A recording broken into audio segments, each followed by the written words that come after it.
El sistema de tribunales penales de Maryland. A continuación se describen los pasos básicos por los que pasa una persona acusada de un delito en el sistema de tribunales de justicia penal de Maryland desde el arresto inicial del delincuente hasta su sentencia. Este video es una breve descripción y no constituye un consejo legal. Le recomendamos que cualquier pregunta que tenga sobre su caso en el tribunal penal o el caso de alguien para quien está buscando información, se dirija a su abogado designado por el tribunal o a un abogado por cuyos servicios esté pagando. Ahora, repasemos cada paso del proceso. El delito. Para que alguien ingrese por primera vez al sistema de tribunales penales de Maryland, primero debe ser acusado de un delito. No es necesario que el individuo haya cometido un delito. La agencia policial que lo arresta simplemente debe tener una sospecha razonable de que la persona arrestada era el delincuente. El arresto. Un arresto es el acto de aprehender y poner bajo custodia a una persona, es decir, capturarla y detenerla en una cárcel de la ciudad o del condado hasta que se pueda recopilar más información sobre el delito y se puedan tomar decisiones sobre los próximos pasos en el proceso legal. El arresto también puede deberse a la emisión de una orden judicial. Reserva. El arrestado es llevado a una comisaría y fichado. El reserva incluye que le tomen una fotografía y sus huellas dactilares, además de que le hagan muchas preguntas sobre lo que sucedió que condujo al arresto, su historial personal y su estado de ánimo. Se inicia inmediatamente una investigación sobre sus antecedentes penales, pruebas o testigos. La mayoría de los abogados con licencia le recomendarán en este momento que permanezca en silencio y no proporcione ninguna información porque puede contar con que todo lo que diga será utilizado en su contra. Cuando se le permita hacer su única llamada, es mejor llamar a un familiar confiable o a un abogado porque sabrán dónde y cómo comunicarse con usted y podrán comunicarse en su nombre. Las compañías de fianzas y los abogados no siempre aceptan llamadas por cobrar, que es la única forma en que los arrestados pueden llamar. No es recomendable llamar a un amigo, pareja o cualquier persona involucrada en el delito. Detención.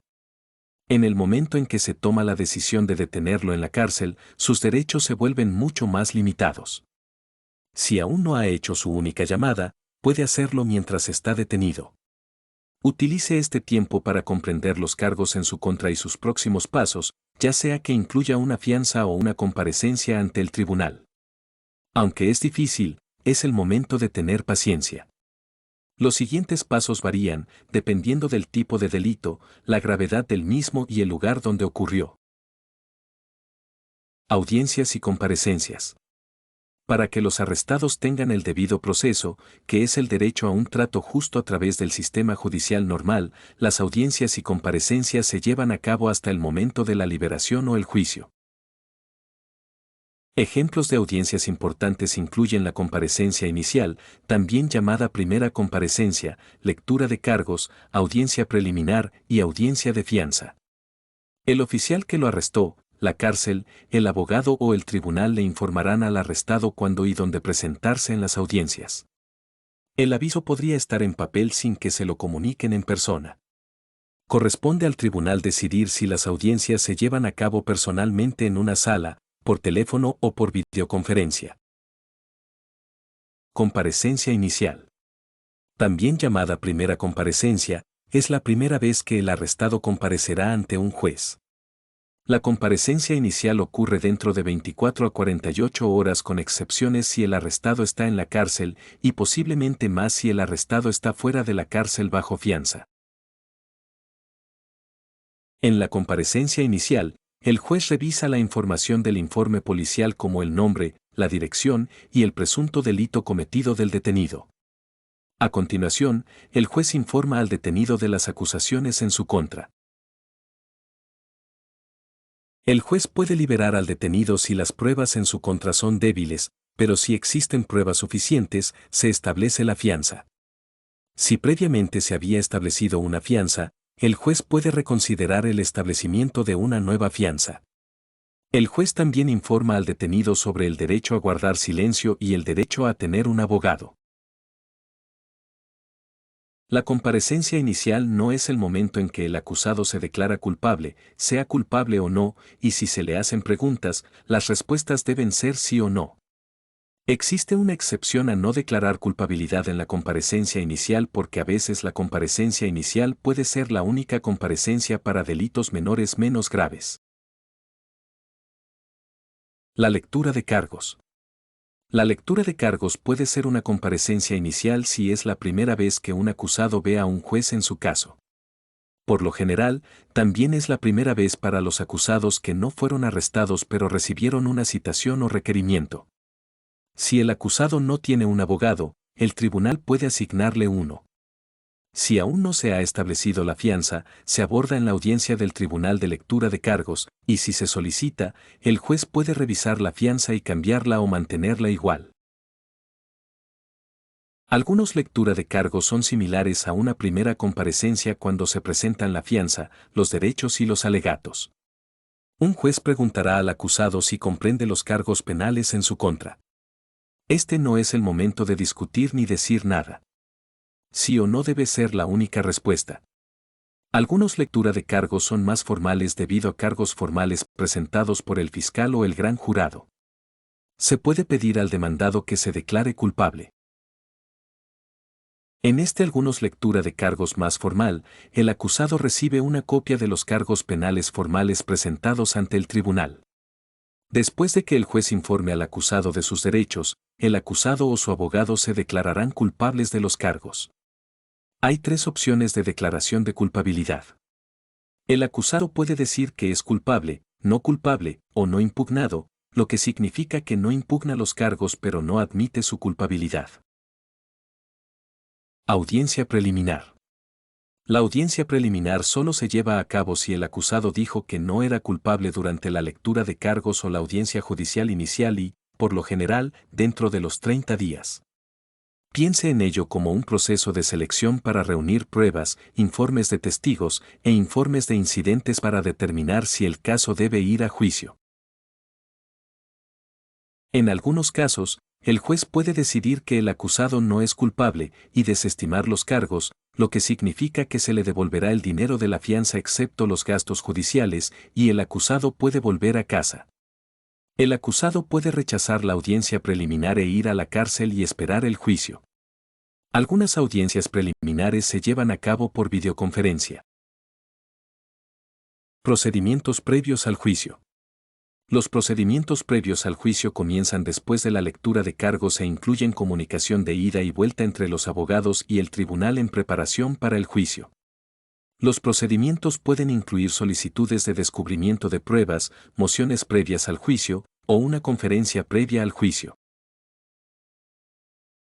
Descubrimiento es el proceso en el que ambas partes, la acusación y la defensa, recopilan información, entrevistan a testigos, solicitan registros, videos y analizan pruebas. Ambas partes deben compartir la información que han recopilado. Esta información no incluye conversaciones entre el arrestado y su abogado. Las mociones previas al juicio son solicitudes formales de algún tipo de acción por parte del tribunal. Por ejemplo, existen mociones para suprimir, es decir, retener información injusta. Mociones de aplazamiento, es decir, retrasar el juicio por diversas razones. Moción para desestimar, es decir, retirar un cargo. O mociones de solicitud de descubrimiento. Una conferencia previa al juicio es una reunión entre los abogados de ambas partes y el juez asignado al caso.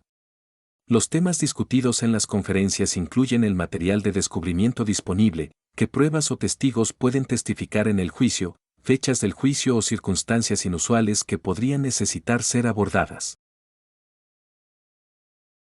Las conferencias previas al juicio se llevan a cabo en persona o mediante videoconferencia. La mayoría de los procedimientos previos al juicio no requieren la comparecencia del acusado. Este es el momento en que las partes discuten un acuerdo llamado acuerdo de culpabilidad. Acuerdo con la Fiscalía. La mayoría de los casos no van a juicio porque ambas partes llegan a un acuerdo de declaración de culpabilidad, en el que ambas partes intentan llegar a un castigo razonable basado en lo que se aprendió en los procedimientos previos al juicio. Solo se puede llegar a un acuerdo de culpabilidad si el acusado admite que es culpable a cambio de un castigo más leve. La razón por la que deben admitir su culpabilidad es porque no sería justo castigar a alguien que afirma que no es culpable. Si no se llega a un acuerdo de culpabilidad, el caso se lleva a juicio. Juicio. El juicio es donde ambas partes en un tribunal comparten su información frente a un juez o un jurado. Hay un orden establecido y reglas sobre cómo se presenta la información, y el juez se asegura de que se sigan las reglas. En un juicio penal, el fiscal presenta pruebas y testimonios de testigos para intentar demostrar más allá de toda duda razonable que el acusado cometió el delito.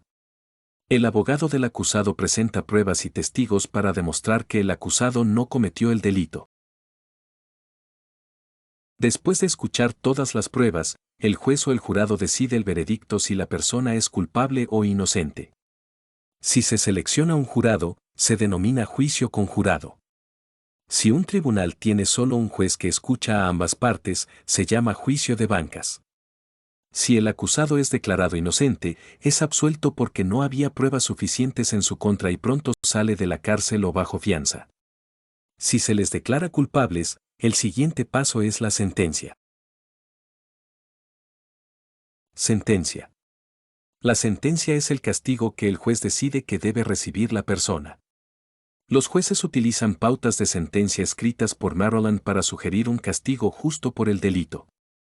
Las sentencias pueden incluir una combinación de pena de cárcel o prisión, libertad condicional, multas, restitución, daños y otras condiciones. También se puede exigir libertad condicional después de cumplir la pena de cárcel o prisión o en lugar del encarcelamiento. Permite que el acusado regrese a la comunidad bajo reglas o condiciones específicas, tales como restricción de quién o dónde puede visitar el acusado, posible monitoreo con pulsera en el tobillo, reportarse a un centro de tratamiento o a un oficial de libertad condicional. Si una sentencia se considera severa, el abogado del acusado puede solicitar una apelación. Es importante que haga preguntas a su abogado y comprenda los pasos a lo largo del proceso judicial.